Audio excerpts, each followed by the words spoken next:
Halo semuanya, perkenalkan namaku Cinta Livia Putri dengan NIM 2012231035. Dan di video ini kita bakal bahas soal big data. Khususnya nih gimana data dikumpulkan, disimpan, dan diproses dalam skala besar. Yuk kita kumpas bareng dari awal sampai akhir video. Setiap hari, kita semua tanpa sadar menghasilkan data. Dari scroll media sosial, belanja online, buka aplikasi, sampai GPS di HP kita itu semuanya nyumbang data.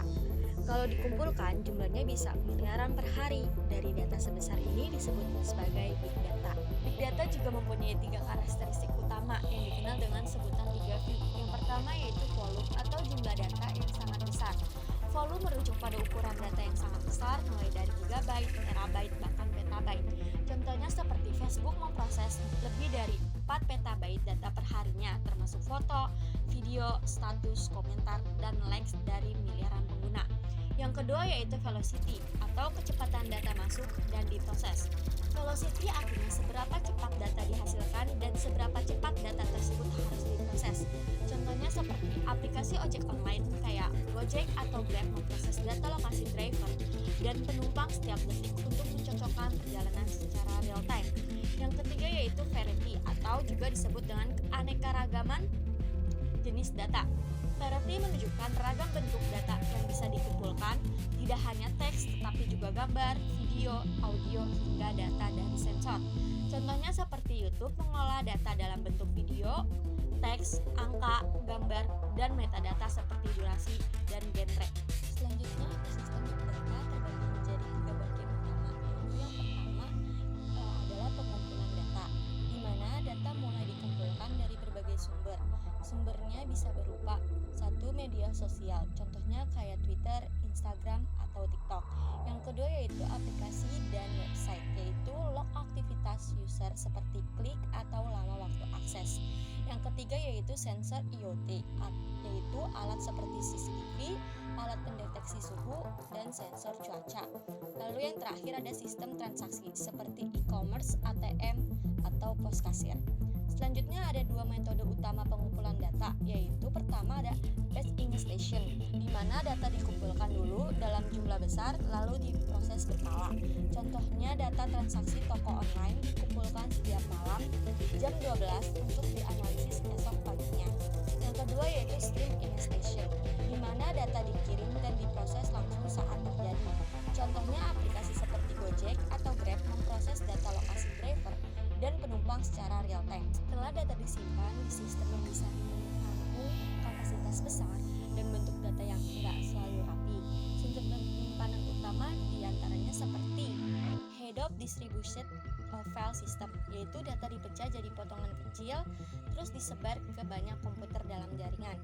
Contohnya yaitu perusahaan e-commerce kayak Tokopedia nyimpen data ratusan juta produk dan transaksi harian di HDVS biar aman dan bisa diakses cepat.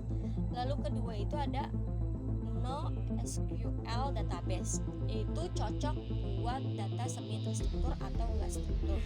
Contohnya itu MongoDB, yaitu digunakan untuk menyimpan data pengguna aplikasi mobile di mana setiap pengguna mungkin memiliki atribut yang berbeda. Misalnya nama, alamat, preferensi, dan data tersebut sering berubah. Yang kedua yaitu Cassandra, digunakan oleh perusahaan telekomunikasi untuk menyimpan data panggilan dan SMS secara real time.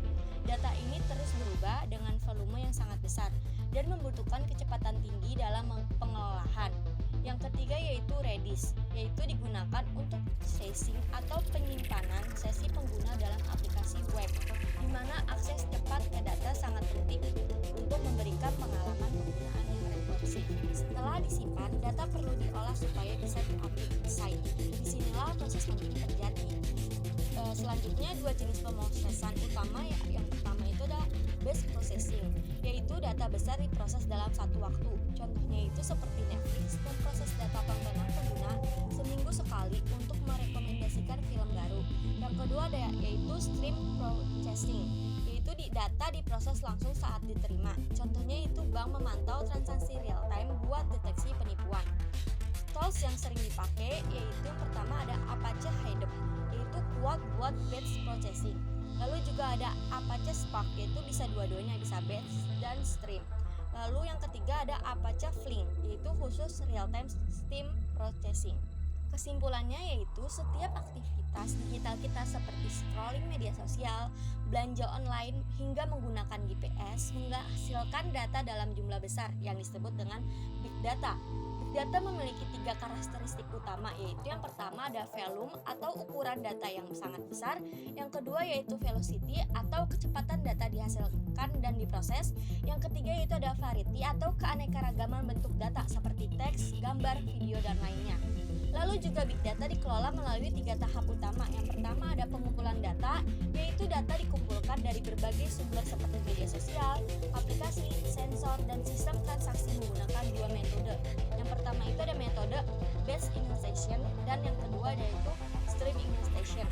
Lalu yang kedua ada penyimpanan, di mana data disimpan dalam proses sistem seperti HDFS atau NoSQL database seperti MongoDB, Cassandra, Redis yang mampu mengenangani volume besar dari struktur data yang tidak seragam.